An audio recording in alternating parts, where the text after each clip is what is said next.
Je suis plus que réservé face à la perspective d'inscrire dans la loi française, et il faut appeler les choses par leur nom, quelque chose qui consisterait dans un droit de tuer.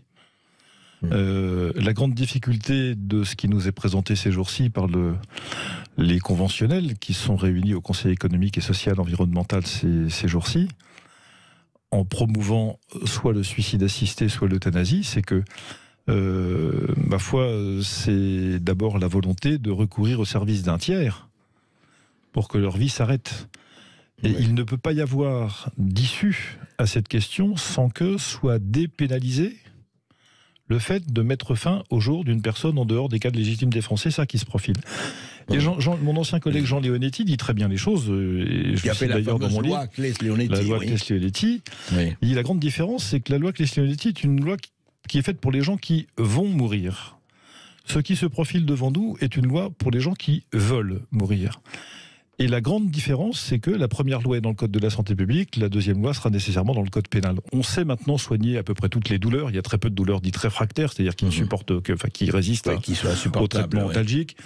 On sait parfaitement accompagner tous les types de souffrances psychologiques et morales, mais pourvu qu'on le fasse. Le droit d'accès aux soins palliatifs est inscrit dans la loi depuis 1999, la fameuse loi Kouchner. Elle avait pour objectif de fournir un lit de soins palliatifs par département pour 100 000 habitants. Nous sommes à 0,3 de moyenne. Il devait y avoir partout des unités de soins palliatifs. Il y a un quart des départements français aujourd'hui dans lesquels il n'y en a pas.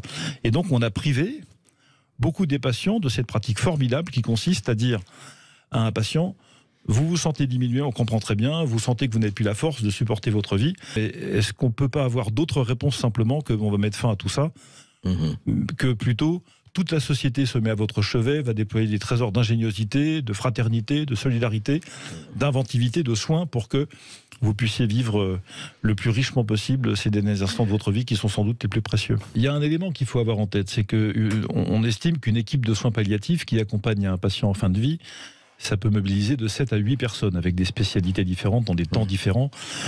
Et comme on place le patient au centre de toutes les préoccupations du service, s'il a besoin d'entendre des chants d'opéra parce que ça lui permet de vivre ses derniers instants de vie dans des conditions qui lui paraissent dignes, alors on se débrouille pour lui trouver des chants d'opéra. Il y a récemment un article dans la presse qui est sorti pour raconter cette expérience. Ça peut être n'importe quoi d'autre. Bien sûr, des ergothérapeutes, des allergologues, enfin il y a tout ce que vous voulez. Donc ça nécessite beaucoup de personnes. C'est la raison pour laquelle... Ça coûte cher. Bien sûr que ça coûte cher. Évidemment que ça coûte cher. Mais enfin... une personne, ça a de la valeur quand même, ou alors on n'est plus on parle pas du même monde. Quand on voit les efforts qu'on déploie pour aller chercher des alpinistes qui sont isolés en haut des montagnes, il faut un hélicoptère, 6 personnes pour qu'on l'hélico, pour le tracter, etc. C'est normal qu'on fasse cet effort-là. C'est l'honneur d'une société comme la nôtre de le faire. Évidemment, la pratique euthanasique consiste à débrancher la prise, ça va beaucoup plus vite, ça coûte beaucoup moins cher et ça libère un lit. Et on entend quand même des arguments. Jacques Attali a prononcé dans des livres célèbres il y a une quarantaine d'années déjà, il va falloir que les personnes qui sont improductives se posent la question de leur utilité, donc de leur présence dans le monde. Il y a une forme de mascarade dans cette convention, parce que je renvoie nos auditeurs à une interview du président de la commission des lois de l'Assemblée nationale, il s'appelle Houllier.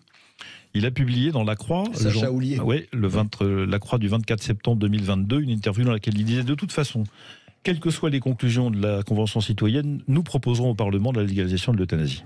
Comment est-ce que vous pouvez former le personnel de santé le matin aux soins palliatifs, l'après-midi à l'administration de produits létaux pour provoquer l'euthanasie? Qu'est-ce que ça fait dans une organisation de travail? Qu'est-ce que ça fait dans la tête de quelqu'un? Est-ce qu'on n'est pas schizophrénique au point de se dire on met tous les moyens pour prévenir le suicide? J'ai représenté le Parlement français à l'Observatoire national du suicide pendant 5 ans, entre 2012 et 2017. Donc on peut pas d'un côté faire tout ce qu'on peut pour prévenir le suicide d'un côté en termes de politique publique et d'un autre côté en faciliter l'administration quand il est demandé. Donc on entre dans une espèce de schizophrénie dont je ne sais pas ce qu'elle produira, une forme de en même temps très macronien finalement. Comme vous dites.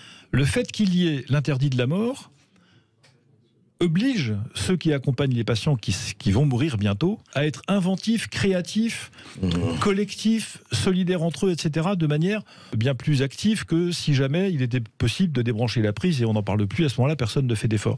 Donc il y a de l'inventivité sociale, de la générosité, de la présence, de la patience, de l'humilité, de l'aide, il y a tout ça, qui sont des vertus magnifiques et on aimerait que ces vertus soient le plus répandu possible dans le corps social français. C'est une espèce de modèle, en quelque sorte, social et individuel qu'il faut propager.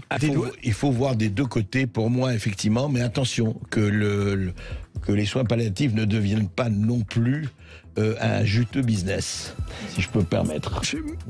Vous savez, ça coûte tellement cher, il n'y a pas de modèle économique qui puisse le supporter. C'est la raison d'ailleurs pour laquelle des activités associatives se sont mises en place pour le faire. C'est plutôt le suicide assisté qui est en passe de devenir un juteux business, parce que là, pour le coup, il y a toutes les raisons de considérer que le modèle économique fonctionne. Merci à vous deux, on reviendra là-dessus.